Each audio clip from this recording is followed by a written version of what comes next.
கும்பலாக வசித்து வந்தாங்க. அதில் ஒரு கும்பலை சேர்ந்த தலைவனுடைய 10 வயது மகனான காராளன்கிறவன் கொல்லிமலை அடிவாரத்தில் உள்ள ஜம்பு ஏரிக்கரையில் 100 மாடுகளை மேய்ச்சி வந்தான். கொல்லிமலையில் உள்ள அருள்மிகு பெரியண்ணசாமியை மலையாளத்தை சேர்ந்தவங்க பூஜை செஞ்சு வந்தாங்க. அவங்க செய்கிற சில விசேஷ பூஜைகளில் குறிப்பிட்ட சிலர் தவிர வேற யாரையும் அவங்க அனுமதிக்கிறதில்ல. மலையாள பூசாரி மகனும் காராளனும் நண்பர்கள். அதனால் பூசாரி செஞ்ச சிறப்பு பூஜையை காண விருப்பம் கொண்ட காராளன் தனது நண்பனின் உதவியோட ஒரு பரன் மேலே ஒளிஞ்சிட்டு பூஜையை பார்த்துட்டு இருந்தா.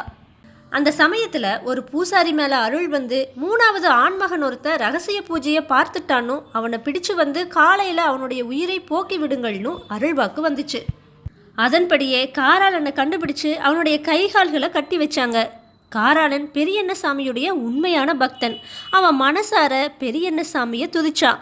அதுக்கப்புறமா உறங்கிவிட்டான். உறக்கத்தில் அவனுக்கு ஒரு கனவு வந்துச்சு.